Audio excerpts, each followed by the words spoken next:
Praise the Lord. तो आइए हम चलते हैं परमेश्वर के वचन में। लूका की इंजील निकालते हैं।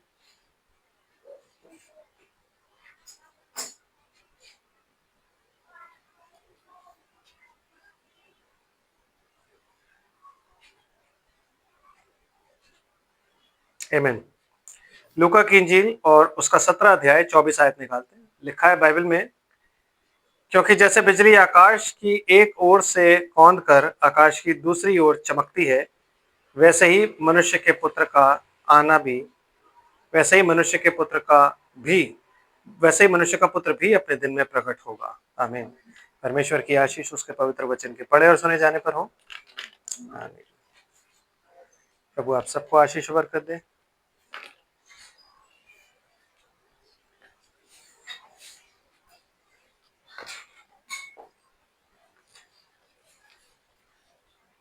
आमीन। तो हमने जहाँ पिछली बार छोड़ा था वहीं से उठाएंगे। आमीन।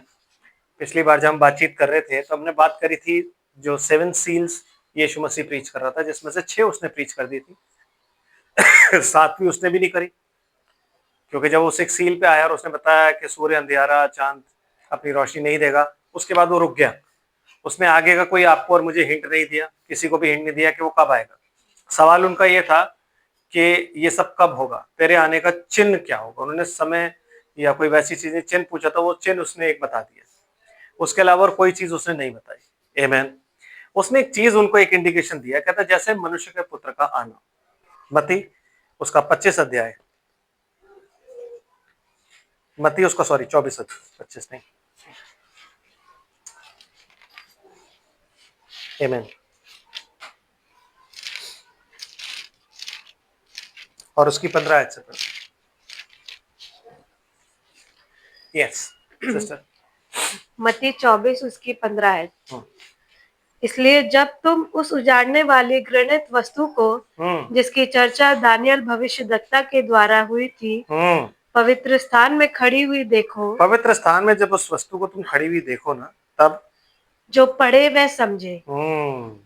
तब जो यहूदिया ये में, बहुत जरूरी है कि जो पढ़े वह समझे, क्योंकि ये बात हर कोई आदमी नहीं समझ सकता। कौन है? पूरी दुनिया इस बात की खोज में है कि जो एंटी क्राइस्ट है वो इजराइल से आएगा।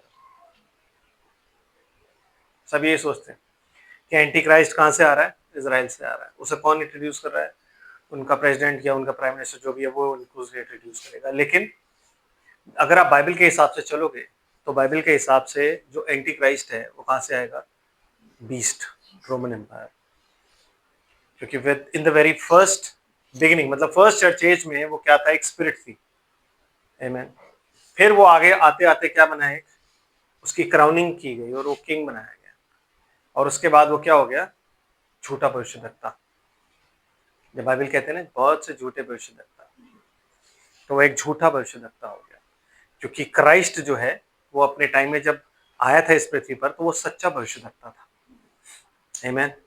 एंड जो भी उसकी जगह पे बैठा हुआ है, जो कहता है कि I am in lieu of Christ, मतलब जो भी उसकी जगह पर ये कहता है कि मैं मसीह के बदले में मैं यहाँ पृथ्वी पर बैठा हूँ मसीह के, तो इसका मतलब वो प्रॉफिट है। आमीन। बट वो झूठा प्रॉफिट है, वो सच्चा प्रॉफिट नहीं है।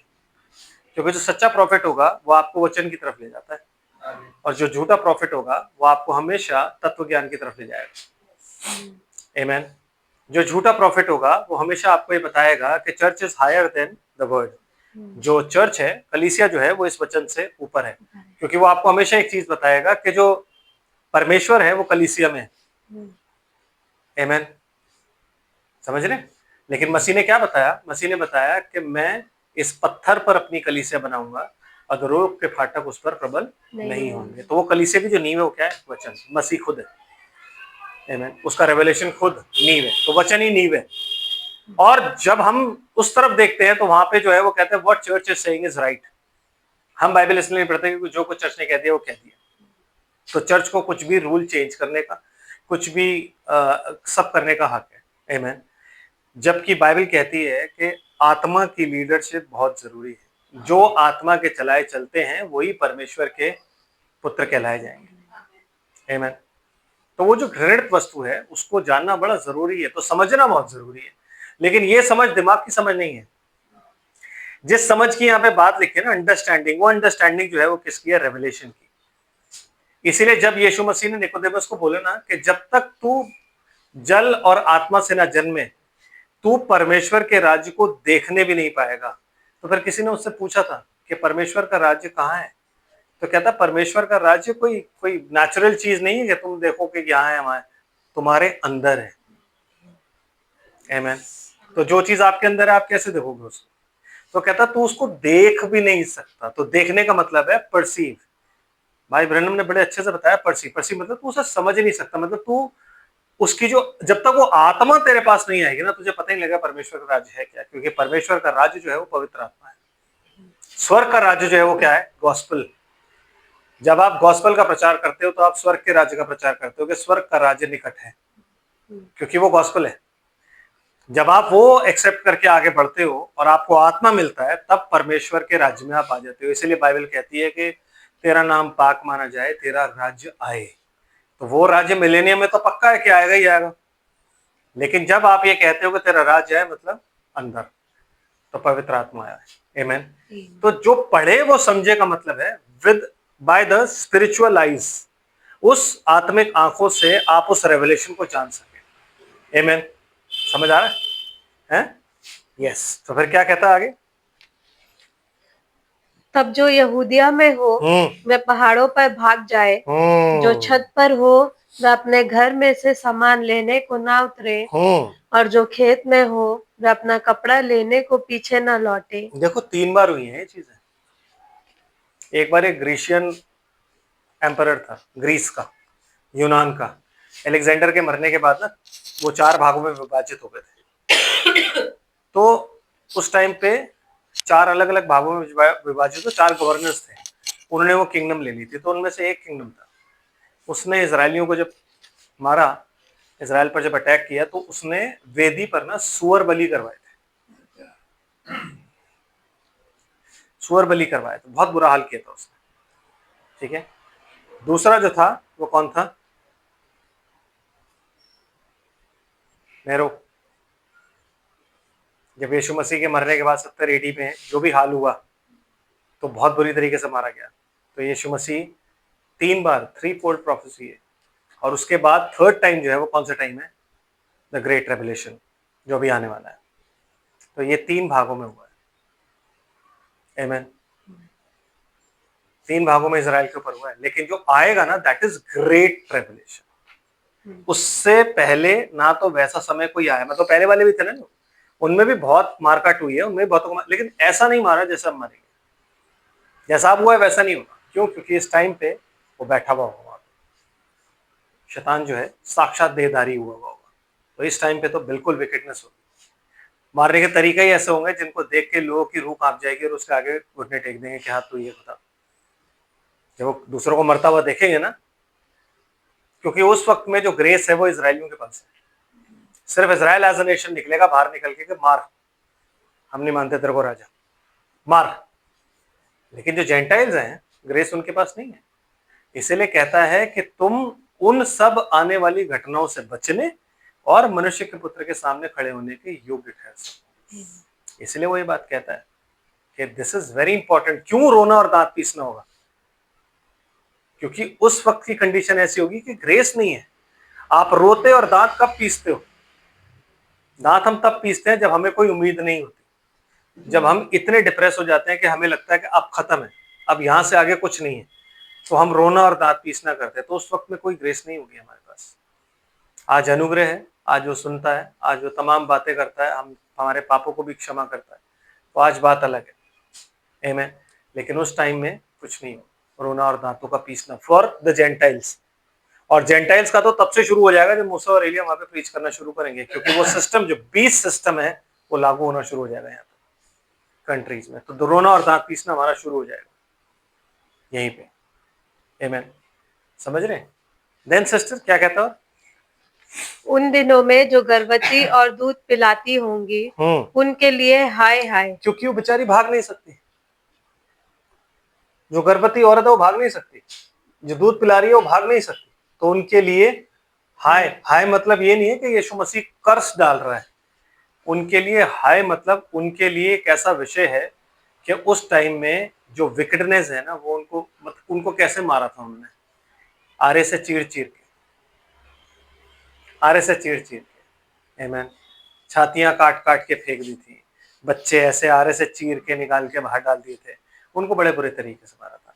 औरतों के जो प्रेग्नेंट थी उनके बच्चे निकाल के और उनके बच्चों को ऐसे भाले में घुसेड़ के और ऊपर उठा के और उनको ऐसे, मतलब ये सारी चीजें उन्होंने करी थी, रोमन्स ने बहुत बुरा हाल किया था। आमीन। और फिर प्रार्थना किया करो कि तुम्हें जाड़े में या सबत के दिन भागना ना पड़े, क्योंकि बर्फ होती है, सबत के दिन दरवाजे बंद होते हैं। आमीन। बर्फ में कैसे भागोगे और कितना भागोगे? तो फिर क्योंकि उस समय ऐसा भारी कलेश होगा जैसा जगत के आरंभ से ना अब तक हुआ और ना कभी होगा। यदि वे दिन घटाए ना जाते तो कोई प्राणी ना बचता, परंतु चुने हुओं के कारण वे दिन घटाए जाएंगे। एग्जैक्टली। आप मुझे बताओ ना, दिन कैसे घटाए जाएंगे? So he is talking about different times. Grecian empire आया, उसने मारा, दिन घटाए गए, इलेक्ट बचे। नेरो के टाइम पे जब अटैक हुआ, दिन घटाए गए, बचे। लेकिन जब लास्ट डे आएगा, जब वो तीसरा ग्रेट रेवलेशन आएगा, उस टाइम पे क्या होगा? क्योंकि उस टाइम पे तो आपको मालूम है कितने दिन का है कि नहीं? उस टाइम पे तो हम जानते हैं कि 3.5 साल है। तो 3.5 साल को घटाएगा कैसे वो?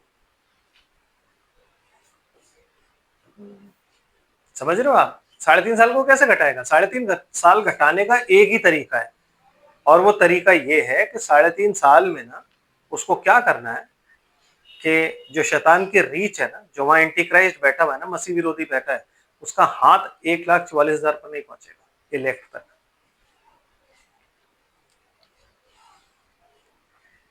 जो चुने हुए हैं 1,44,000, क्योंकि वो कहता है जो इलेक्ट है। आमीन। इलेक्ट कौन है? उस टाइम में कौन से इलेक्ट होंगे? 1,44,000। क्योंकि जो ब्राइड है वो तो ऊपर जा चुकी है, ब्राइड तो नीचे नहीं है। क्योंकि जब हम प्रकाशित वाक्य 11 अध्याय पढ़ते हैं तो उसमें लिखा हुआ है वहां पे क्या, कि दासों पर, कि जब तक कि हम अपने दासों, परमेश्वर के दासों पर मोहर ना कर दें। हम लोग परमेश्वर के दास नहीं है, हम लोग 2 जनरेशन हमारी पाई जाती है, एक पुत्र और एक दुल्हन। जब हम आसमान पे जाएंगे तो हम कौन होंगे? दुल्हन। जब हम आसमान से नीचे आएंगे तो हम कौन होंगे? पुत्र। उन्हीं पुत्रों को देखने की पृथ्वी भरी आशा भरी नजरों से बाट जो रही है, जो ऊपर से नीचे आ रहे हैं। क्योंकि जब वो नीचे आएंगे तब छुटकारा है, ऊपर जाएंगे तब छुटकारा नहीं है, तब तो विकेटनेस आके बैठेगी। आमीन। समझ रहे हैं? तो हम जब नीचे आ रहे होंगे तो यीशु मसीह की सेना के साथ आ रहे होंगे। तो जो परमेश्वर के पुत्रों की, क्योंकि वो पुत्र के पीछे, वो हमारा बड़ा भाई है, उसके पीछे स्वर्ग की सेना आ रही है। जब हम नीचे आए तो हम लोग क्या है? पुत्र है परमेश्वर के। जब हम ऊपर गए तो हमें इंट्रोड्यूस करा के वो क्या बोल रहा है कि ऐ मेरे पिता, देख कि मेरी दुल्हन, ये मेरी पत्नी जिसमें मैं प्रसन्न हूं। हमें भी तो इंट्रोड्यूस करेगा। आमीन। हमें भी तो ऐसे इंट्रोड्यूस करेगा। समझ रहे ना? यस सिस्टर, फिर आगे क्या कहता है? उस समय यदि कोई तुमसे कहे देखो मसीह यहाँ है या वहां है। देखो यीशु मसीह नहीं कह रहा वो, उसने कहा यीशु मसीह नहीं बोला, क्योंकि जो विरोधी है वो मसीह विरोधी है, यीशु मसीह विरोधी नहीं है, मसीह विरोधी है। तो जो फाइट है वो यीशु मसीह की नहीं है, मसीह की है। और उसको ये बात मालूम है, ये मसीह की अनॉइंटिंग जिसको इसने मसा कर दिया ना, तो इसलिए मसीह विरोधी की जो आत्मा है ना, वो सिर्फ यीशु मसीह के अगेंस्ट नहीं है, जो उसकी आत्मा से, यीशु मसीह की आत्मा से जो अनॉइंट किए हुए, मसा किए हुए लोग हैं, जिनके पास ये मसा किया हुआ वचन है, उन सब का वो विरोधी है। तो सिर्फ मसीह विरोधी की आत्मा उस एक में नहीं है, बाकियों में जो उसकी किंगडम के पार्ट एंड पार्शल है, वो सब आपसे चिढ़ते हैं। आमीन। इस जीवित वचन से सबसे ज्यादा अगर कोई चिढ़ता है तो डिनोमिनेशन के लोग चिढ़ते हैं। आपको ये भी बोल देते हैं 900 चूहे खा के बिल्ली हज को चाहिए। आपको ये भी बोल देते हैं, कह रहे हैं भाई क्या बात कर रहे हो, बेकार की उल्टी सीधी बातें सिखाते हैं। क्यों? क्योंकि जो पढ़े वो समझे। हर कोई नहीं समझ सकता, हर किसी का समझने की बात नहीं है। जो इलेक्ट जो है, चुने हुए जो है, उन पर खुदा खुद रिवील करेगा, बाकी कोई नहीं समझ पाएगा। सिस्टर जी, क्योंकि झूठे मसीह और झूठे भविष्यद्वक्ता उठ खड़े होंगे। उठ खड़े होंगे मतलब एक नहीं होगा। तो whenever you say कि William Branham was a false prophet, तो मैं 7 सील सुन रहा था। अब वो 7 सील जो है बाइबल में नहीं लिखी है। तो अगर कोई झूठा आदमी होगा तो कहेगा खुदा ने मुझ पर रिवील कर दिया और वो ये है। क्योंकि जो झूठा प्रॉफिट होगा वो शैतान की आत्मा से प्रेरित होकर प्रचार करेगा, क्योंकि झूठ का पिता शैतान है। आमीन। तो उसकी अनॉइंटिंग किससे है? शैतान से। तो वहां खड़े होकर बोलेगा भाई ये है, 7वीं मोहर ये है। क्यों? क्योंकि उसने सबको बरगलाना है, वो बलाम की शिक्षा पे है। तो वो बलाम की तरह सबको बरगलाएगा और मौत लेकर के आएगा। लेकिन अगला बंदा ये कह रहा है कि मुझे पता ही नहीं। मैं भी सुन रहा था, 2-3 दिन से सुन रहा हूं, तो मैंने यही चीज देखी कि वो हर बार बोल रहे हैं नहीं है। एंड एक इंपॉर्टेंट चीज उन्होंने बोली उसमें कि अब लोग ये सोचेंगे कि भाई ब्रैनम अपने आप को ये बना रहे हैं, वो बना रहे हैं, ये बहुत बड़ा बना रहे हैं। ऐसा नहीं है। जो मुझे खुदा ने रिवील किया वो बता दिया, और जो नहीं बताया वो नहीं बता रहा। तो ये भी उन्होंने बता दिया कि 7 सील सुनने के बाद, 7 सील की ये प्रीचिंग ये मैसेज जब सुनेंगे लोग तो कहेंगे अपने आप को बड़ा बना रहा है, और वो देख लो आज हो रहा है सारा कुछ। ही प्रोफेसाइड, कह रहे ऐसा कुछ नहीं है। जो कुछ मुझे खुदा ने दिया मैंने आपको बता दिया, और जो मुझे नहीं दिया मुझे नहीं दिया। भाई मेरे सामने से वो चीज निकल गई, मुझे पता ही नहीं था क्या है। वो डिफरेंट लैंग्वेज में थी, मैं उसे नहीं समझ पाया। आमीन। तो उनकी जगह अगर शैतान होता तो क्या बोलता? बस शैतान का जो भी पिट्ठू होता, अगर आज की देखना जो है घूम रहा प्रचारक है, तो फटते नहीं बोल देते कि ये 7 सील है, और दुनिया को अपनी तरफ ले चलते, दुनिया यहीं बैठी रह जाती, रैप्चर हो जाता। समझ रहे हो ना? तो सच्चे और झूठे का यहां पता लगता है। जो पढ़े तो झूठे भविष्यद्वक्ता और झूठे मसीह जो अपने आप को ये बोलेंगे कि मैं मसीह हूं। अगला बंदा जब आप यूं कह रहे हो, जब लोग कहते हैं कि यार उसने ना ये भी बोला, वो यीशु मसीह की जगह अपने आप को ठहराता था, वो यहोवा की जगह अपने आप को ठहराता था। आमीन। उसने तो कभी नहीं बोला, क्योंकि अगर वो मसीह कहता तो वो रिवील करता कि 7 सील क्या है, वो बताता आपको 7 सील क्या है। आमीन। समझ रहे हो? लेकिन मसीह के आत्मा ने जब उस टाइम नहीं बताई ना, जब वो उसका फिजिकल आगमन हुआ था, जब उस पृथ्वी पर 3.5 साल था, तो वो अभी भी नहीं बताएगा। वैसा ही होना है बिल्कुल। क्यों? क्योंकि जैसा यहां था वैसा ही यहां होगा, है ना? अब ये तो मैं आपको भी बताऊंगा, ये तो मैं आपको बताऊंगा। Yes sister please. क्योंकि झूठे मसीह और झूठे भविष्यद्वक्ता उठ खड़े होंगे और बड़े चिन्ह और अद्भुत काम दिखाएंगे, और यदि हो सके तो चुने हुओं को भी भरमा ले। चुने हुए क्यों नहीं भरमा जाएंगे? आप मुझे बताओ सिस्टर, पर आप बैठो, बैठ के पढ़ो प्लीज। वो चुने हुए क्यों नहीं भरमा जाएंगे? प्लीज आप मुझे बताओ। वो कहता बड़े बड़े अद्भुत काम और चिन्ह वो दिखाएंगे। आमीन। लेकिन वचन उनके पास नहीं होगा, और चुने हुए के पास क्या है? वचन। आमीन। खुदा ने चुने हुए को क्या दिया भाई? वचन। तो चुने हुए को बात पता है कि जब आपके पास वचन है ना, तो प्रोफेसी ये है, these signs shell follow the word. जिनके अंदर वचन होगा ना, तो ये साइंस फॉलो करेंगे। मतलब पतरस में वचन था ना, तो वो साइन फॉलो करते थे।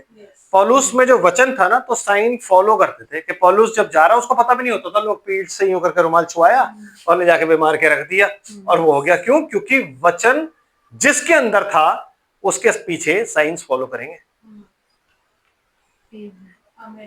है कि नहीं? तो चुने हुए क्यों नहीं भरमाए जाएंगे? क्योंकि चुने हुए के पास वचन है। जो भी इलेक्ट है वो वचन से पैदा है। हम लोग वचन से पैदा है कि नहीं? हमने पढ़ा था पतरस की पत्री में लिखा हुआ है कि हम लोग वचन से पैदा हैं। तो अगर हम सब के सब वचन से पैदा हैं, तो फिर इसका मतलब ये हो गया कि वचन हमारे अंदर है। तो जहां में वचन नहीं दिखाई देगा ना, वहां से हम पीछे हट जाएंगे, चाहे वह कितना भी बड़ा चिन्ह अद्भुत काम क्यों ना हो, हम पीछे हट जाएंगे। क्यों? क्योंकि हमें पता है भाई चिन्ह और अद्भुत काम है पर वचन नहीं है।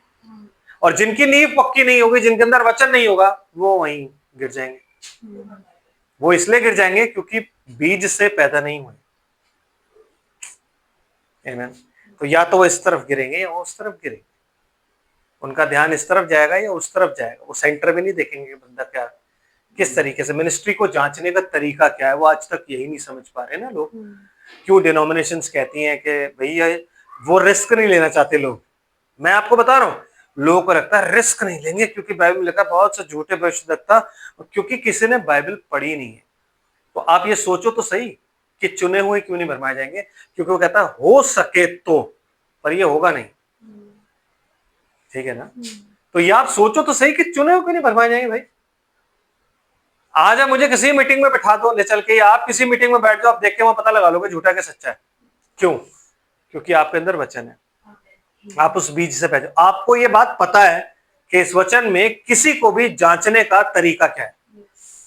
अगर कोई आदमी ये भी कहता है मेरे अंदर पवित्र आत्मा है, तो उसको जांचने का तरीका भी इस वचन के अंदर है और आपको पता है, तो आप बैठे बैठे बता दोगे कि पवित्र आत्मा है या नहीं है कि नहीं? क्योंकि पवित्र आत्मा जो है, जब लोग क्लेम करते हैं ना कि पवित्र आत्मा, मुझे तो पवित्र आत्मा मिला हुआ है, पवित्र आत्मा इस वचन के रेवलेशन को कभी ना नहीं करेगा। वो इस वचन को हमेशा एक्सेप्ट करेगा, हाँ और आमीन के साथ,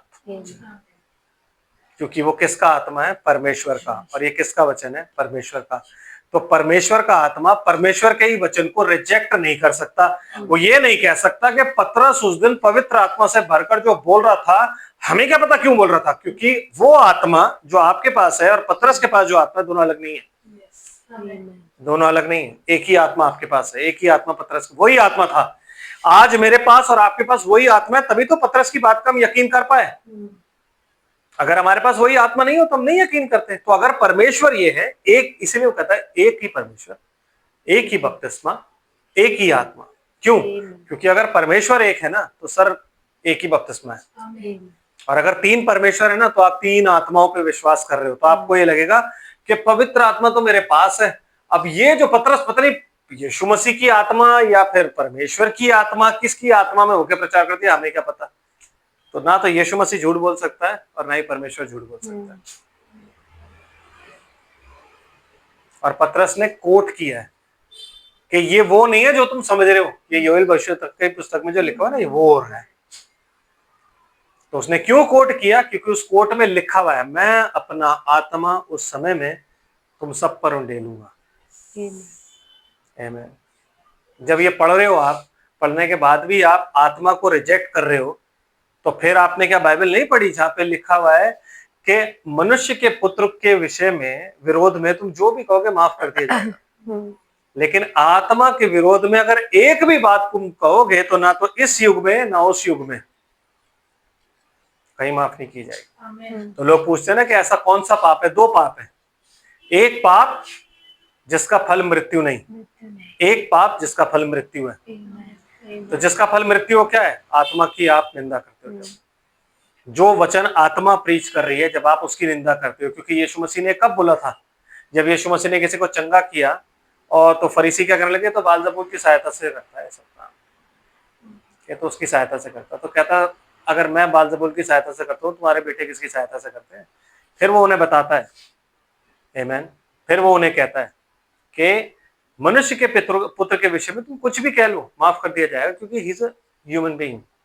लेकिन जो आत्मा के विषय में तुम कहोगे ना, ना इस युग में ना उस युग में, अनपार्डनेबल सिन बोलते हैं उसको, उसकी कोई माफी नहीं है, क्योंकि आत्मा जो है वो परमेश्वर का है। इट इज होली स्पिरिट, उसकी आप निंदा नहीं कर सकते। एक छोटे से बच्चे ने निंदा करी थी मूसा के खेमे में, उसे भी खुदा ने कह देता पथरवा कर दे। क्यों? क्योंकि परमेश्वर की निंदा आप कभी भी नहीं कर सकते, कभी भी नहीं कर सकते। आमीन। सिस्टर जी क्या कह रहे हो? देखो मैंने पहले से तुमसे ये सब कुछ कह दिया है। हाँ, इसलिए यदि वह तुमसे कहे देखो, हाँ, मैं वो क्यों कह रहा है जंगल में मैंने तुमसे पहले से सब कुछ कह दिया? मालूम है कह रहा है, क्योंकि उस टाइम में बहुत से लोग आके मुझे खटखटा के बोलेंगे, हे प्रभु, क्या हमने तेरे नाम से दुष्ट आत्मा नहीं निकाली? क्या हमने तेरे नाम से भविष्यवाणियां नहीं करी? हाँ, क्या हमने तेरे नाम से ये नहीं किया? क्या हमने तेरे नाम से वो नहीं किया? तो कहता है उनको कि हे कुकर्म करने वालों, इंग्लिश में लिखा है workers of iniquity. Inequity is जब आपको पता हो कि मुझे क्या करना चाहिए और आप वो ना करो। जब आपको ये पता हो कि ये जो वचन प्रचार हो रहा है ये सच्चा है और आप उसको ना ग्रहण करो।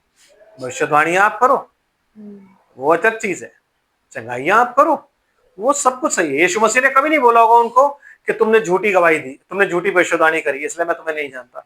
यीशु मसीह ने उनको ये नहीं बोला कि तुमने चंगाइयां गलत करी हैं इसलिए मैं तुम्हें नहीं, सब कुछ उन्होंने किया है, that was absolutely correct to the mark था, लेकिन जो उन्हें करना चाहिए था वो उन्होंने नहीं किया। मतलब परमेश्वर के वचन पर और उस रिवील्ड वर्ड ऑफ गॉड पर विश्वास करना चाहिए था, वो उन्होंने नहीं किया, इसलिए वो लोग यहाँ पे ठहर गए। इसलिए यीशु मसीह ने उनको क्या बोला, मैं तो तुम्हें जानता ही नहीं। आमीन। क्योंकि तुमने सिर्फ गिफ्ट से पाला रखा और मेरा जो एसोसिएशन है, मेरा जो संबंध है वो मेरे वचन से है। इसीलिए यीशु मसीह कहता है जो बातें, अगर मेरी बातें तुम में और तुम मुझ में बने रहोगे तो जो मांगो, किसके लिए कह रहा है, हमारे लिए। बाकी तो फास्टिंग और प्रेयर से लोग मांग लेते हैं, आमीन। लेकिन जो उसकी ब्राइड है ना, वो उसकी विल के अकॉर्डिंग मांगती है।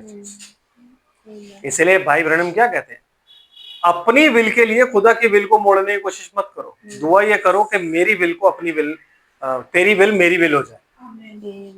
आमीन। जैसी तेरी इच्छा स्वर्ग में पूरी होती है वैसी पृथ्वी पर भी हो, let thy will be done. तो वो पृथ्वी जो है वो आपका, आपकी देह, आपका जीवन है, वो उसकी विल होनी चाहिए। आमीन। हम उसको घुमाएं ना अपनी विल के अकॉर्डिंग, मतलब उसकी विल के अकॉर्डिंग हम घूम जाए कि खुदा अगर तेरी यही विल है तो यही सही।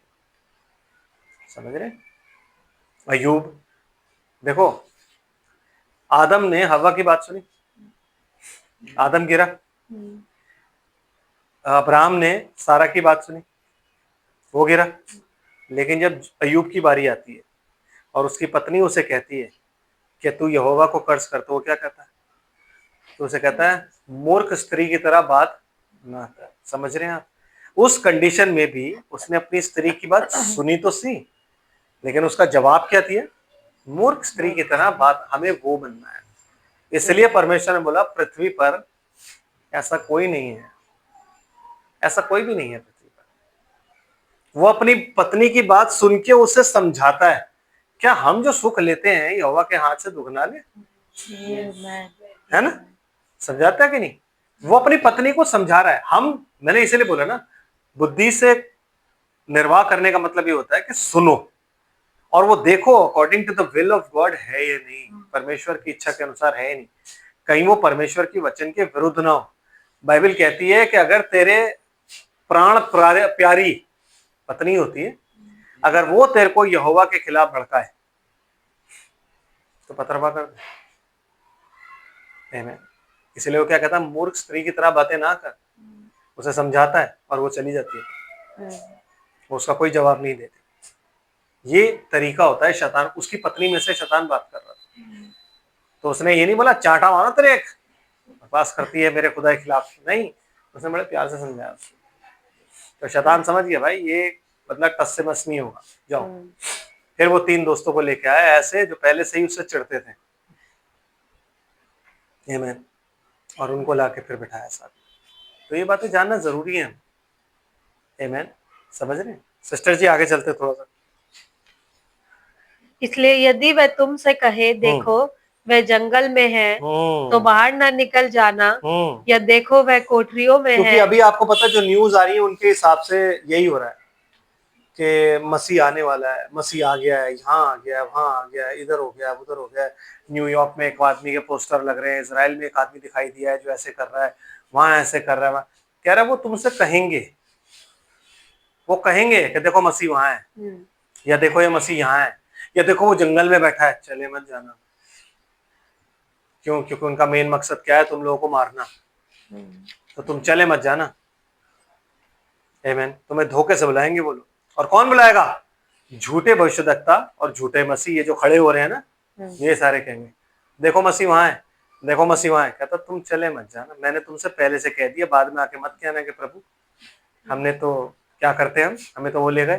तो जजमेंट एक ऐसी चीज है जिसमें आप अपना दोष पास्टर को नहीं दे सकते, क्योंकि आप सबके पास बाइबल है। तो अगर पास्टर गलत प्रीच कर रहा है तो आप ये नहीं कह सकते परमेश्वर खड़े होकर हम क्या करें, पास्टर जी ऐसा कह रहे थे, तो कहेगा ये तेरे को दिया किस लिए था, ऑल्टर पे रखने के लिए, मोमबत्ती जला के लिए थोड़ा दिया था, पढ़ने के लिए दिया है। पढ़ता और चेक करता वो क्या बोल रहा है। इसलिए बार बार बोला जाता है बाइबल पढ़ो, पढ़ोगे तो जानोगे कि परमेश्वर क्या चाहता है। आमीन। Yes sister please. या देखो वह कोठरियों में है तो विश्वास न करना, क्योंकि जैसे बिजली पूर्व से निकलकर पश्चिम तक चमकती है, जैसे बिजली कहां से निकलती है? ईस्ट से निकलकर पश्चिम तक चमकती है। आमीन। वैसे ही मनुष्य के पुत्र का भी आना होगा। मतलब वो उदय यहां से होगा। आमीन। उदय यहां से होगा, लेकिन जब उसकी आगमन होगी तो वो वेस्ट से स्टार्ट होगी। आमीन। अब जब आप गॉस्पेल देखते हो तो गॉस्पेल ने ट्रैवल कैसे किया? पता है आपको इन दिनों में गॉस्पेल ने ट्रैवल कैसे किया? 2000 सालों में। ये 2000 साल है, 2000 ईयर्स। आमीन। वो 2000 ईयर्स जिसमें आपको इस युग में बताया गया कि ये 2000 साल किस में विभाजित है? 7 चर्च एजेस। आमीन। ठीक है, 7 कलीसियाई कालों में ये विभाजित है। तो जब वचन निकला तो कहां से निकला? अब चलते हैं, यहां से हमारा मैसेज शुरू होता है। आमीन। निकालते हैं यशायाह नबी की पुस्तक,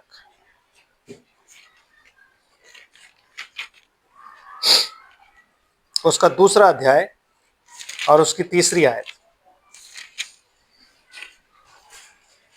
यशायाह 2:3। बहुत से देशों के लोग आएंगे और आपस में कहेंगे, आओ हम यहोवा के पर्वत पर चढ़कर याकूब के परमेश्वर के भवन में जाए। ये बहुत से लोग जो हैं, ये कौन लोग हैं? क्योंकि वो कहता है इजराइल को, तो जब वो कहता है तो कहता है तू याकूब तू आएगा, इजराइल तू आएगा, तेरे पुत्र आएंगे, तेरा वंश आएगा। लेकिन यहाँ कहता है बहुत से लोग आएंगे और क्या कहेंगे? यहोवा के पर्वत पर चलो। कौन सा पर्वत? सियोन, जहां पे कलीसिया की साधारण सभा बैठती है। आमीन। वो साधारण सभा जो उसका चर्च कहलाया जाता है, वो बैठती है। कहता वहां चलो। आमीन। कौन सा पर्वत? पर्वत भी देख ले एक बार। चलो आप इसको पूरा करो, पर्वत देखते थे। तब वह हमको अपने मार्ग सिखाएंगे और हम उसके पथों पर चलेंगे। हाँ, तब वह हमको अपने मार्ग सिखाएंगे और हम उसके पथों पर चलेंगे। क्योंकि यहोवा की व्यवस्था सियोन से। कहां से निकलेगी? सियोन सियोन से निकलेगी, माउंट जायन। और उसका वचन यरूशलेम से और उसका वचन कहां से निकलेगा? यरूशलेम। जेरूशलेम। ये प्रोफेसी है। आमीन। कि व्यवस्था सियोन से और वचन यरूशलेम, मतलब जेंटाइल्स एंड इजराइल दोनों के लिए। तो जो लोग कहते हैं ना मलाकी के लिए कि वो तो इजराइलियों के लिए कहा गया भैया, उसमें भी यही कहा गया भैया कि व्यवस्था सियोन से और वचन यरूशलेम से निकलेगा। कंफर्म करते हैं, दूसरी जगह पढ़ते हैं, निकालते हैं मीका उसका 4 अध्याय और उसकी 2री आयत। और बहुत सी जातियों के लोग जाएंगे और आपस में कहेंगे, आओ हम यहोवा के पर्वत पर चढ़कर याकूब के परमेश्वर के भवन में जाए। तब वह हमको अपने मार्ग सिखाएगा और हम उसके पथों पर चलेंगे। आमीन। क्योंकि यहोवा की व्यवस्था सियोन से, हाँ जी, और उसका वचन यरूशलेम से निकलेगा। आमीन। तो 2 गवाह हो गए हमारे पास। आमीन। पर्वत भी जान लेते हैं। पर्वत के लिए हम निकालते हैं इब्रानियों की पत्री और उसका 22 इब्रानियों की पत्री उसका 12 अध्याय और 22 आयत। पर तुम सियोन के पहाड़ के पास और जीवते परमेश्वर के नगर स्वर्गीय यरूशलेम के पास। तुम सियोन के पहाड़ के पास, तुम जायन, माउंट जायन के पास और सियोन के पर्वत के पास। हाँ, सियोन के पर्वत के पास जहां से लॉ निकलना है, और स्वर्गीय यरूशलेम के पास, और यरूशलेम जहां से उसका वचन निकलना है। स्वर्गीय यरूशलेम मतलब उसकी ब्राइड, जो अध्याय 19 में निकल के उतर के नीचे आती है। आमीन। दुल्हन की तरह सजी हुई है। और लाखों स्वर्गदूतों और उन पहलौठों की साधारण सभा। कौन पहलौठे? यीशु मसीह मर के जी उठने वालों में पहलौठा। और हम फर्स्ट फ्रूट्स है कि नहीं? क्योंकि जो रैप्चर में जाएंगे, आमेन, उनका वो बड़ा भाई क्यों है? क्योंकि पहला फल वो है और उसके बाद वो है जो मसीह में सोते हैं, जो रैप्चर में जाएंगे। तो हमारा क्या है? हमारी क्या है? पैलोठों की साधारण सभा। आमेन, हम साधारण सभा कहलाए जाते हैं। आमेन। और कलीसिया जिनके नाम स्वर्ग में लिखे हुए हैं। ओके, ये साधारण सभा जो है, जब आप इसे इंग्लिश में पढ़ते हो ना, तो इसको चर्च लिखा हुआ है, विच मीन्स कलीसिया। यस, और जिनके नाम स्वर्ग में लिखे हुए हैं, और कलीसिया जिनके नाम स्वर्ग में लिखे हुए हैं। मतलब ये कलीसिया कौन सी कलीसिया है? ये वो कलीसिया है जो स्वर्ग पर जाए, क्योंकि जिसका नाम स्वर्ग पर लिखा है वो स्वर्ग पर जाएगा ही जाएगा। मेमने के जीवन की पुस्तक में जिसका नाम लिखा है ना, वो ऊपर जाएगा ही जाएगा मेमने के साथ, उसके ब्याह के बोझ में। और सबके न्यायी परमेश्वर के पास और सिद्ध किए हुए धर्मियों की आत्माओं। बस बस बस बस बस बस, मेरा बताना आपको क्या था कि जो सियोन पर्वत और जो यरूशलेम है, जहां से वचन और जहां से व्यवस्था निकलेगी, वो कहां पे है? पूरब में है। और जिसके लिए मसीह क्या बोलता है? जिसके लिए मसीह ये कहता है कि देखो, जैसे बिजली पूरब से निकलती है और पश्चिम तक जाती है, वैसे ही मनुष्य के पुत्र का आना भी होगा। मतलब जैसे वो पूरब में आया है, वैसे ही वो जब पश्चिम में तुम्हें दिखे वो ministry, that means and is there. तो चेले पूछते हैं, प्रभु ये कहाँ होगा? कहता है जहां लोथ है वहीं उकाब होंगे। क्योंकि चेलों को जानना था कि ये कहाँ होगा, क्योंकि इन 2000 सालों में जहां जहां लोथ थी, वहां वहां गिद्ध था, सॉरी, वहां वहां उकाब थे। आमेन। और जब ये एंड टाइम आता है, तो एंड टाइम पे आने पर वो मसीह जो रोटी सील की हुई थी खुदा ने, वो यहाँ पे हमें मिलती है। आमेन। क्योंकि ये जितना भी टाइम है, ये रिफॉर्मेशन पीरियड था, लेकिन ये सन ऑफ मैन मिनिस्ट्री का पीरियड है जब हम यहाँ आते हैं। कैसे? चलते हैं आगे, थोड़ा सा और आगे देख लेते हैं इसको। सिस्टर एक बार प्लीज आप लूका 24 और उसका 47 पढ़िए, क्या लिखा है? लूका 24 और उसका 47। लूका 24 और 47 आयत से लास्ट चैप्टर है, लूक लास्ट चैप्टर, उसकी 47th वर्स।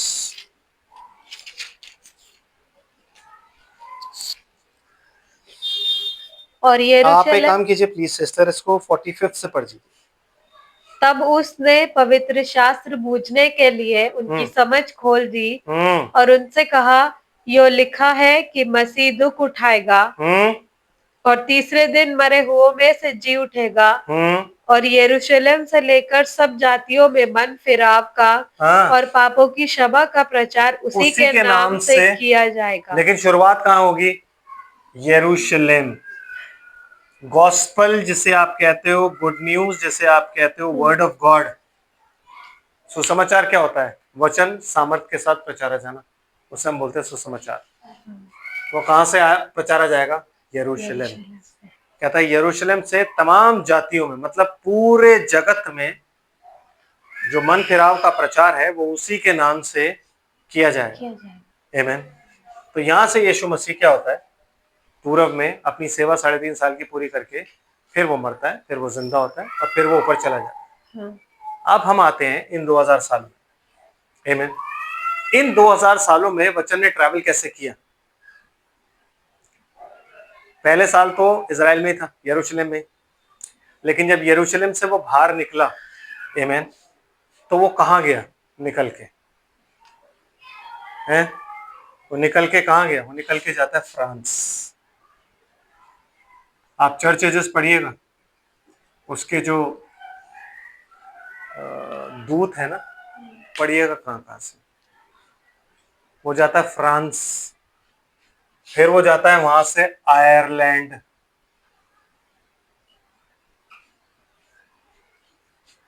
आमीन, आयरलैंड, फिर वो वहां से जाता है कहां? जर्मनी। जर्मनी पता है आपको जर्मनी में कौन था? मार्टिन लूथर, जिसने जिसने 96 पेजेस का थीसिस लिख के और उनके दरवाजे पे जो गाड़ा था रोमन चर्च के, वो कहाँ था? जर्मनी। तो रोशनी यहां से निकली, कहां पहुंची? फ्रांस। फ्रांस के बाद आयरलैंड, आयरलैंड के बाद जर्मनी, जर्मनी के बाद ब्रिटेन। ब्रिटेन में कौन था? John Wesley. आमेन। कहता है जैसे पूरब से निकलकर पश्चिम तक जाती है। आमेन। समझ रहे? तो कौन था यहां पे? कौन था? John Wesley. आमेन। और आखिरी पड़ाव जॉन वेस्ली के बाद, जो कि फिलाडेल्फियन चर्च था, लास्ट चर्च एज आई लौदीशिया। तो लौदीशिया में वेस्ट में 1906 में पवित्र आत्मा लॉस एंजलिस में उतरा।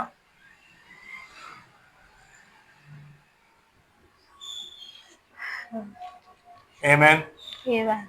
लॉस एंजलिस में 1906 में पवित्र आत्मा वैसे ही उतरा जैसे पिंतेकुस्त के दिन उतरा था। और वो कौन सी जगह थी? कैलिफोर्निया, लॉस एंजलिस, जिसको क्या बोला जाता है? पता है आपको क्या बोला जाता है उसको? West coast. वेस्ट कोस्ट बोलते हैं ना। यस, लॉस एंजलिस का मतलब होता है एंजल्स के रहने की जगह। आमेन। और वैसे उसको क्या बोला जाता है? शहर, उस जगह को, मतलब ज्योग्राफिकली उसको क्या बोला जाता है? West coast. आमेन। वहां पे आत्मा उतरा, और जब वो आत्मा उतरा तो आत्मा के उतरने के बाद जब वो रिवाइवल खत्म हुआ करीब 7 साल के बाद, तो उन लोगों ने उस रिवाइवल को क्या कर दिया? डिनोमिनेट कर दिया।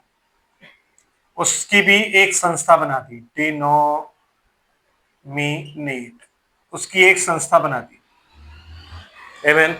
तो जब उन्होंने संस्था बनाई, उस संस्था से निकालने के लिए और इन तमाम संस्थाओं से निकालने के लिए जो यहां से शुरू हुआ था और यहां तक गया, और हर जगह संस्था बनती गई, बनती गई, बनती गई, बनती गई, बनती गई, सब लोग डिनोमिनेट होते गए, तो उसको मिनिस्ट्री जिसकी चाहिए थी ना, वो किसकी थी? Son of man and Eliza mix. आपको पता है बाइबल में सुधारने की मिनिस्ट्री जो है वो यीशु मसीह और एलाइजा के अलावा और किसी की नहीं। क्योंकि प्रेरितों के काम की पुस्तक में लिखा है कि यह बात जाहिर है कि वो जब तक स्वर्ग में रहे, जब तक के सारी बातों का सुधार ना कर ले। और वो सुधार की आत्मा किसकी है? एलिया की। आमेन। क्योंकि एलिया जब पहली बार आया तब इजरायली लोग इजबेल का जो देवता था, बाल देवता, उसकी उपासना करते थे। तो उसने उनसे फेर कर वापस यहोवा की उनको उपासना पे लाया और उस वेदी को खड़ा किया जो वेदी उन्होंने तोड़ दी थी। तो मतलब यहोवा की वेदी को उसने फिर से स्थापित किया। सेकेंड टाइम एलीशा ने किया। आमेन। एलीशा के टाइम पे कौन थी? अथालिया, उसकी बेटी। आमेन। उसने किया। और उसके बाद कौन आया? यूहन्ना बपतिस्मा देने वाला। और यूहन्ना बपतिस्मा देने वाले ने क्या किया? जो संस्था थी, सबसे पहले उसने किसको बोला? सांप के बच्चों, रिलीजियस लोगों को, फरीसियों को, सदुकियों को, जो रिलीजन चलाते थे, उन लोगों को बोला हे सांप के बच्चों। जो एलिया ने प्रीच किया था वो संस्थागत धर्म था, उस धर्म के खिलाफ बोला। एलीशा धर्म के खिलाफ बोला। जॉन द बैप्टिस्ट धर्म के खिलाफ बोला। यहां जो मिनिस्ट्री आई वो भी धर्म के खिलाफ ही बोली, ऑर्गेनाइज्ड रिलीजन के खिलाफ बोली, जो संस्थाई मत हैं उनके खिलाफ बोली, जो परंपराएं हैं जिनका पौलुस ने हमेशा बहिष्कार किया है, तत्व ज्ञान और परंपराएं, उन सब के खिलाफ बोला, रीति रिवाज के खिलाफ। एग्जैक्टली सेम वही चीज प्रीच करी जो प्रीच यीशु मसीह कर रहा था। यीशु मसीह ने कभी किसी आदमी के ऊपर दोष नहीं लगाया। आप उठा के रिकॉर्ड देख लो, विलियम ब्रैनम ने किसी आदमी पर दोष नहीं लगाया। आप रिकॉर्ड देख लो, सारे मैसेजेस सुन लो, सब कुछ सुन लो, उस मिनिस्ट्री ने कभी दोष नहीं लगाया। बट वो मिनिस्ट्री सेम वैसी रही। क्यों? क्योंकि वेस्ट में जब वो मिनिस्ट्री आई तो यहाँ पे शाम हो चुकी थी। क्योंकि जब सूरज डूबता है तो शाम होती है, आप सब जानते हो, हैं? सबको पता है? ठीक है, जकरिया नबी की पुस्तक निकालते हैं, क्या लिखा हुआ है। जकरिया 14 अध्याय,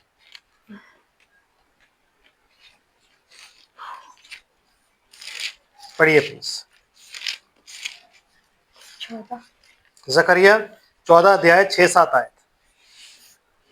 उस देर कुछ उजियाला ना रहेगा, उस समय कुछ उजियाला ना रहेगा, क्योंकि ज्योतिगण सिमट जाएंगे हाँ, और लगातार एक ही दिन होगा। लगातार एक ही दिन होगा। यहां से आगे तक लगातार till the time he was there एक ही दिन था। वो कौन सा दिन था? मनुष्य के पुत्र का दिन। लगातार एक ही दिन होगा, और जिसे यहोवा ही जानता है। जिसे सिर्फ यहोवा जानता है, और यहोवा के चुने, अगर यहोवा जानता है तो यहोवा के चुने हुए भी जानते हैं। और ना तो दिन होगा और ना रात होगी। आपको पता है जब दिन और रात दोनों नहीं होते तो वो कौन सा टाइम होता है? जहां दिन और रात दोनों ना हो वो कौन सा टाइम होता है? शाम का टाइम, गोधूली का समय होता है। शाम का टाइम जब दिन और रात मिल रहे होते हैं उसे गोधूली बोलते हैं। तो ना तो वो दिन होता है ना तो वो रात होती है। तो जब यहाँ पे पेंटेकोस्ट, यहाँ पे जब 1906 में आत्मा उतरा, वो ना तो दिन था ना तो रात थी, इसलिए क्लियर नहीं था, इसलिए लोगों को भरोसा नहीं हुआ कि क्या है, वरना लोगों को उसी टाइम ये वचन जान जाना चाहिए था। बट बाइबल की प्रोफेसी के हिसाब से क्या था? ना तो दिन था ना तो रात थी। आमेन। और क्या लिखा सिस्टर? परंतु सांझ के समय उजियाला होगा। तो क्या हुआ, उन लोगों को जब ये चीज क्लियर नहीं थी और 7 साल 8 साल के बाद भी उन्होंने उसको डिनोमिनेट कर दिया, तो उस सांझ के वक्त उजियाला होगा। मतलब उजियाला क्या है जी? एग्जैक्टली जब आत्मा उतरा और उन्होंने आत्मा को एक बार और, उस पिंतेकुस्त को एक बार और डिनोमिनेट कर दिया, तो कहता सांझ के समय। कौन सा समय? जब यहां से बिजली निकली, सूर्य निकला, यहां आया, ये शाम का समय था, तो इस सांझ के वक्त क्या हुआ? उजियाला हुआ। मतलब again the ministry of sun of man. क्यों? क्योंकि वो कहता है मैं जगत की ज्योति हूं, जब तक मैं इस जगत में हूं तब तक मुझे अपने पिता के कार्यों को पूरा करना है जो उसने वहां पे किया था। तो वहां पे भी उसने अंधकार में बैठे हुए लोगों को ज्योति दी थी, वही चीज उसे यहां पे करनी थी, क्योंकि सांझ के समय उजियाला होगा। और जब सांझ थी तब वहां से उजियाला शुरू हुआ, और वो उजियाला एक मनुष्य के अंदर दे। भाई यार, अगर आत्मा, अगर पतरस कह रहा है कि तुझे परमेश्वर, तुझे कैसे, तूने ये कैसे सोचा कि तू परमेश्वर के आत्मा से झूठ बोल ले, तो कोई पतरस अपने आप को परमेश्वर कह रहा है क्या? ऐसा कैसे हो सकता है कि वो अपने आप को कह दे कि मैं परमेश्वर हूं? आमेन। इट इज द, पतरस कहता है हमारी धार्मिकता और हमारी भक्ति से ये नहीं हो रहा है, यीशु मसीह के नाम से हो रहा है। मतलब यीशु मसीह उनके अंदर, लेकिन ये कोई चीज समझ नहीं सकता ना, ये वही समझेगा जिसने बाइबल पढ़ी और आत्मा से समझी है। कहता मैं तुम्हें अकेला और असहाय नहीं छोड़ूंगा, जगत के अंत तक मैं तुम्हारे साथ, वरन तुम्हारे अंदर हूं। तो अगर अंदर मेरे मसीह है तो फिर मैं क्या कहलाऊंगा जी? अगर मेरे अंदर मसीह है तो मैं क्या कहलाऊंगा फिर? इसीलिए जब रैप्चर होगा ना, तो बहुत से जीसस क्राइस्ट होंगे यहाँ पे, वो 40 दिन के लिए। तब शैतान पागल हो जाएगा, वो जगह जगह ढूंढ रहा होगा कि मैं कहां जाऊं कहां ना जाऊं, क्योंकि वो जहां देखेगा वह जीसस क्राइस्ट होंगे। यही विजन ब्रदर ब्रैनम कहता कि तंबू के अंदर मैं तुम्हें मिलूंगा, टेंट विजन। क्योंकि उस टाइम में ऐसी ऐसी चंगाइयां हो रही होंगी, ऐसी ऐसी चीजें हो रही होंगी कि भाई साहब वो परेशान होगा। शैतान को इस वचन से दिक्कत नहीं है, आप समझो इस बात को, क्योंकि वो वचन किसी को भी बुलवा सकता है। बीज बोने वाले का दृष्टांत आपने पढ़ा है ना, तो वो किसी को भी बुलवा सकता है। उसको प्रॉब्लम कब शुरू होती है? जब तक चेले वचन प्रचार कर रहे थे, बपतिस्मे दे रहे थे, उसको कोई दिक्कत नहीं देगा, नहीं तो कभी मैं, लोग हैं कभी मैं इनको हिला दूंगा। जैसे ही सुंदर फाटक पे बैठे हुए लंगड़े को उन्होंने ठीक किया, उसने कहा भाई ये बंद करो, क्योंकि किंगडम तो यही है। उसकी किंगडम किस में है? बीमारियों में। उसकी किंगडम में क्या है? बीमारियां, डेथ, इन सब चीजों में उसकी, यही उसकी किंगडम है। तो जब उन्होंने वो चीज करी ना, उसने कहा भाई यार ये तो मेरी किंगडम हिलाने पे आ गया। तब उसने फरीसियों को बोला मारो। हर बार वो चंगाई करते थे, वो क्या बोलते हैं? इस नाम से अब कोई काम मत करना, और इस नाम से प्रचार मत। ये नाम की प्रॉब्लम थी, तो नाम ही काट दिया गया 2000 सालों में। वही नाम उसने यहाँ के रिवील कर दिया। आमेन। क्योंकि वो मिनिस्ट्री किसकी थी? A son of man. The son of man नहीं, द सन ऑफ मैन तो यीशु मसीह है। आमेन। लेकिन वो यीशु मसीह अ सन ऑफ मैन में प्रकट हुआ, और वो सुधारने की मिनिस्ट्री किसकी थी? एलिया की। एलिया की मिनिस्ट्री, मूसा की मिनिस्ट्री, यीशु मसीह की मिनिस्ट्री है। वो कहता है मेरे समान तुझ में भविष्यवक्ता, क्यों? रिडीमर है, सुधारने की मिनिस्ट्री यीशु मसीह की मिनिस्ट्री है। क्यों? क्योंकि सुधारने का काम यीशु मसीह का है, लेकिन किसके थ्रू करता है? एलिया के थ्रू। इसीलिए गॉस्पेल लेके इजराइल में दो ही लोग जाएंगे, मूसा और एलिया। क्यों? एक रिडीमर है और एक सुधारने वाला है, रेस्टोरर है। तो वो रिडीम करने का, रिडेम्पशन का वचन वो सुनाएगा, रेस्टोरेशन का ये सुनाएगा। आमीन। क्यों? क्योंकि वो हमेशा पृथ्वी के, आप समझो ना, जकरिया ने जो विजन देखा उसमें उसने क्या देखा?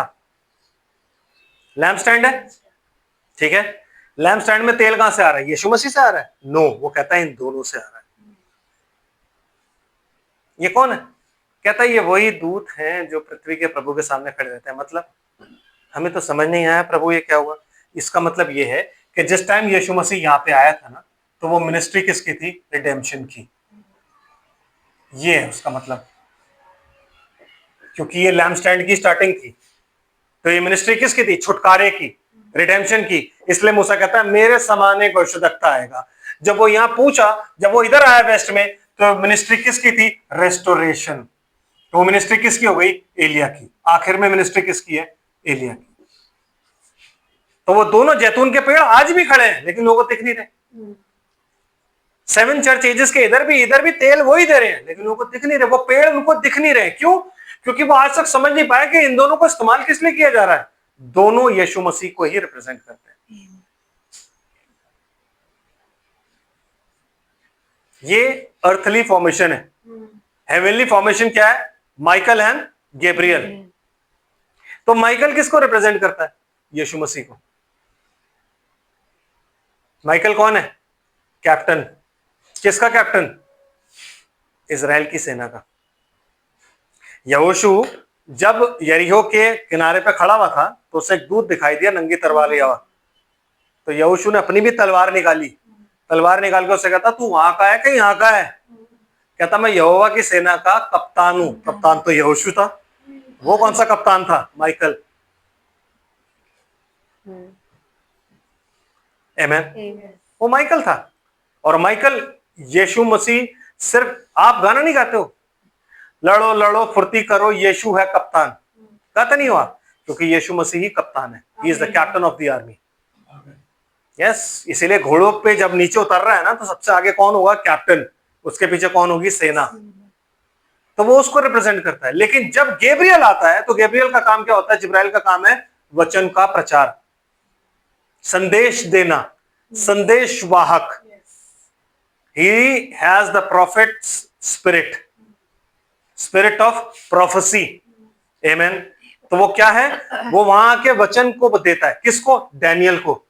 21 दिन तक शैतान उसको रोके रखा। कैसे रोक सकता है? मुझे बताओ, आप लोग समझो, कैसे रोक सकता है शैतान? तो भाई गैब्रियल है। लेकिन गैब्रियल को क्या बोला गया था? कि ये समाचार ले, डैनियल के पास जा। अब उसको क्या काम दिया गया है? समाचार ले, डैनियल के पास जा। बीच में कुछ भी होगा बोलना नहीं, लड़ना नहीं, कुछ नहीं करना, बस समाचार देना है। अब उसका काम वो था, और वो 10 साइड लॉर्ड पे इतने पक्के थे कि उसने कोई काम नहीं किया। 21 दिन तक वो ठहरा रहा, जब तक माइकल नहीं आया। मिकाएल आया। मिकाएल आके मिकाएल ने शैतान को रोका, शैतान को पीछे किया। जिब्राइल नीचे गया। जब वो डैनियल को समाचार दे चुका, तो क्या कहता है? अब मैं वापस जाता हूं मिकाएल की सहायता करने, मिकाएल के साथ उससे लड़ने। क्यों? क्योंकि मेरा काम जो था वो कर दिया, अब मुझे जाना है वापस। समझ रहे हो? 2 भविष्यद्वक्ता थे ना, एक जवान भविष्यद्वक्ता था और एक बुढ़ा था। जवान को बोला गया तू वहां जा, राजा को जाके वो संदेश देके आना, और ना तो दाएं देखना ना बाएं देखना, ना किसी बात करना, ना कुछ करना। वो जाता था जाता है, वो वहां से जाता है और बात करता है, संदेश देता है। जैसे ही वापस आ रहा होता है, तो रास्ते में उसको एक बूढ़ा भविष्यद्वक्ता मिलता है, जो कि बड़ा माननीय था। वो उसे कहता है यहोवा के जन रुक, यहोवा के आत्मा ने मुझे कहा तू मेरे घर खा पी। अब वो इतना माननीय था कि उसने कहा अच्छा चलो फिर चलते हैं। उसने जाके खाया पिया।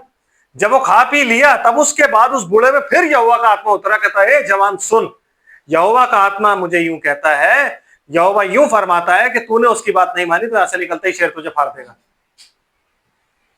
और वो जैसे ही बाहर निकला, शेर ने उसे फाड़ दिया। ये बुढ़ा बाहर निकला, जो बूढ़ा भविष्यद्वक्ता है बाहर निकला, देखा शेर ने सिर्फ उसे ही फाड़ा है। उसके बाद उसकी लोथ के पास बैठा हुआ है और किसी को नहीं फाड़ा। वाई? ड्यूटी वॉज, बाहर निकलो, संदेश दो, वापस आओ, कोई बात नहीं करनी।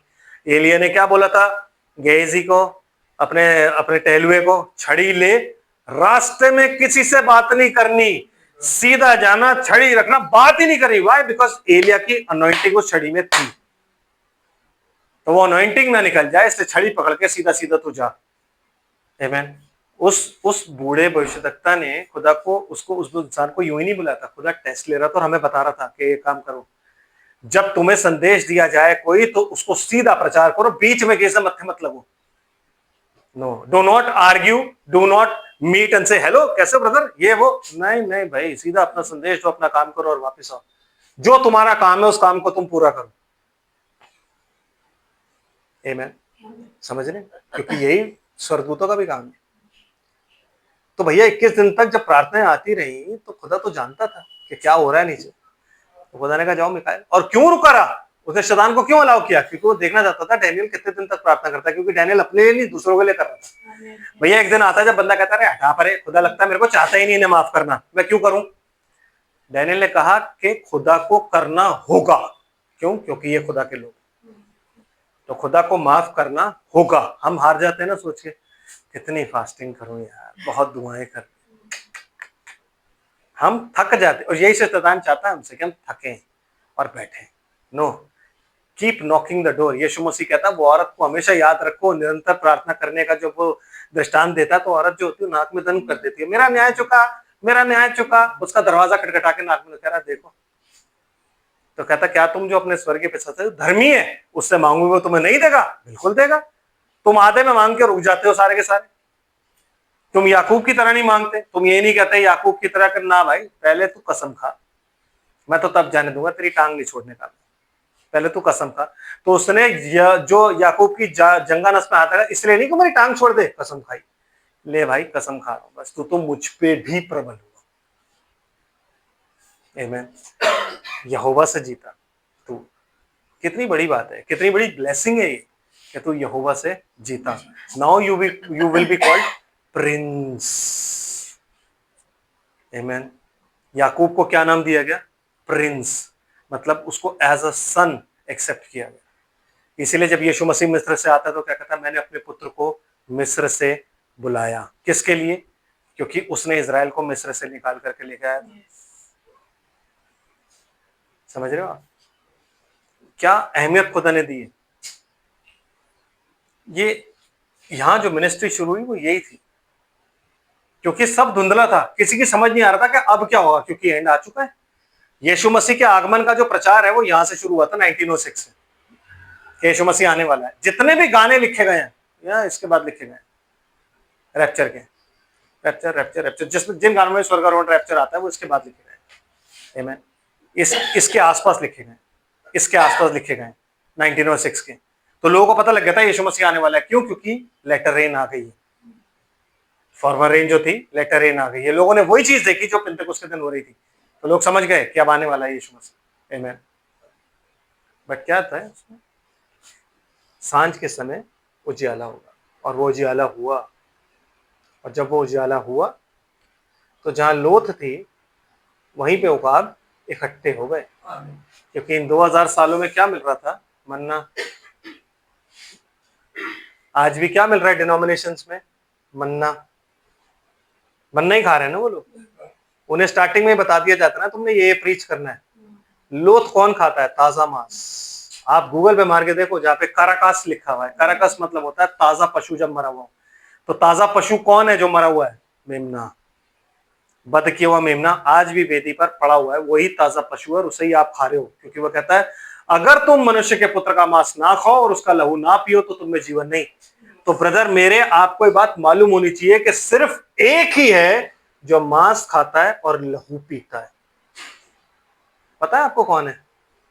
एक पढ़वा के खत्म करता हूं। आई एम सॉरी, मैं आपका बहुत टाइम ले रहा हूं, लेकिन मैं क्या करूं, मैं चाहता हूं कि आप अच्छे से जान लो। तो आप निकालो अय्यूब की पुस्तक, अय्यूब की पुस्तक और उसका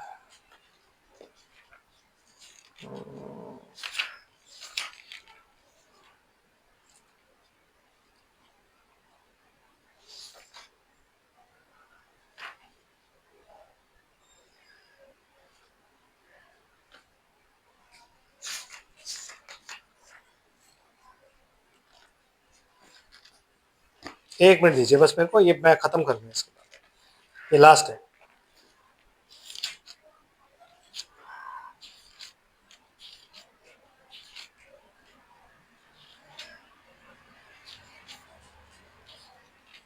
आमीन।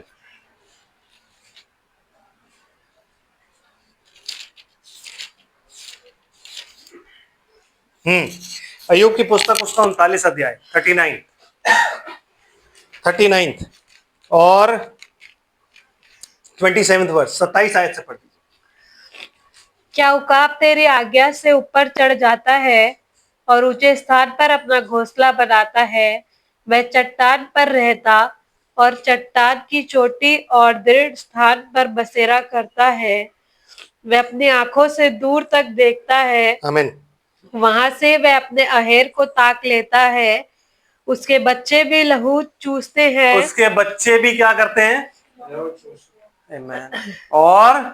और जहाँ घात किए हुए लोग होते, वहां वह भी होता है। वहां वह भी होता है। आमीन। तो उसके बच्चे क्या करते हैं? लहू चूसते हैं, खून को चूसते हैं। इसलिए यीशु मसीह कहता है कि अगर तुम मनुष्य के पुत्र का मांस ना खाओ और उसका लहू ना पियो तो तुम में जीवन नहीं। Absolutely no. प्रभु आप सबको आशीष और बरकत दे। आमीन।